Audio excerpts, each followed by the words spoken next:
Hi hello friends, welcome back to media talks. நான் உங்கள் Mounika. So February 1st வந்து பார்த்திங்கன்னா ஃபஸ்ட்டு டே ஷூட்டே வந்து வீக்காக் மட்டும் தான் இருந்துச்சு. அதுவும் அவங்களோட ஆஃபீஸில் தான் இருந்துச்சு. ஸோ அந்த ஆஃபீஸ் லொக்கேஷனில் தான் லைவ்மே வந்திருந்தாங்க. லைவ்லேயுமே இம்பார்ட்டன்ட் ஒரு ட்ராக் வந்து எடுத்திருக்கோம். உங்களுக்கு பிடிக்கும், கண்டிப்பாக இந்த வீக் வரும் அப்படின்ற மாதிரி சொல்லியிருக்காங்க. அந்த ஸ்பெஷல் ட்ராக் வந்து ஆஃபீஸ் அப்படிங்கிறப்ப எதுக்காக காவேரி சரணா ஆஃபீஸ் வந்தாங்க அப்படின்னு எனக்கு ஒரு தாட் இருந்துச்சு. ஏன்னா விஜய் வந்து கடைசியாக காவேரி வந்து எங்கே கூட்டு போக வந்தாருன்னா ஆஃபீஸ்க்கு தான் கூட்டு போகிறதுக்காக காரில் ஏற சொல்லுவாங்க. அதுக்கப்புறம் அவங்க அம்மா வீட்டில் கொண்டு போய் ட்ராப் பண்ணுறேன் அப்படிங்கிற மாதிரி சொல்லியிருப்பாங்க. விஜய் வந்து பார்த்தீங்கன்னா ஆஃபீஸில் போயிட்டு வேலையை ரிசைன் பண்ணுறதுக்காக தான் கூட்டு போக போகிறாங்க அப்படிங்கிற மாதிரி தான் காவேரி திங்க் பண்ணிட்டு இருந்தாங்க, சொல்லவும் செஞ்சுருப்பாங்க. ஸோ போயிட்டு நம்மளே வேலை ரிசைன் பண்ணிட்டு வரலாம் அப்படிங்கிற மாதிரி காவேரி வந்து ஆஃபீஸ்க்கு போயிருப்பாங்களோ அப்படிங்கிற மாதிரி எனக்கு ஒரு தாட் இருந்துச்சு. அங்கே தான் வந்து பார்த்தீங்கன்னா காவேரி அப்போ போனால் தான் கண்டிப்பாக ஈஸியாக வந்து காவேரி வந்து விஜய் அழகாக புரிஞ்சுக்கலாமே. அங்கே வந்து அவங்களோட சீட்டில் வந்து பார்த்தீங்கன்னா அவங்க வந்து எம்டின்னு சொல்லி தானே போட்டிருப்பாங்க.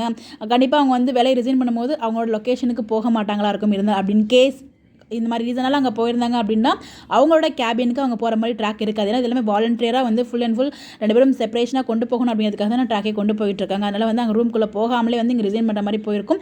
அங்கே அகைன் விஜய் காவிரிக்கு ஒரு ஆர்குமெண்ட்டோ இல்லை ஏதோ ஒரு நல்ல சீன்ஸ் கூட நடந்திருக்கலாம். ஏதோ ஒரு ட்ராக் வந்து நடந்து அந்த ட்ராக்கை முடிச்சிருப்பாங்க. மேபி அந்த ஒரு சீனில் தான் இந்த முக்கியமான ட்ராக்மே வச்சிருப்பாங்களோ. நம்ம டேரக்டர் சொன்ன ட்ராக் அப்படின்னு சொல்லி எனக்கு ஒரு தாட் இருக்குது. இது ட்ரீம் சீக்வன்ஸா இல்லை ரியல் சீக்வன்ஸா அப்படின்னு எனக்கு ஒரு டவுட் இருந்துட்டு தான் இருக்குது. ஐ மீன் அந்த டேரக்டர் சார் சொன்ன அந்த ஒரு ஹாப்பியான சீன் எதுவாக இருக்கும்னு தெரியல. உங்களுக்கு எதுவும் கெஸ் இருந்தால் மறக்காமல் கமெண்ட்டில் ஷேர் பண்ணுங்கள்.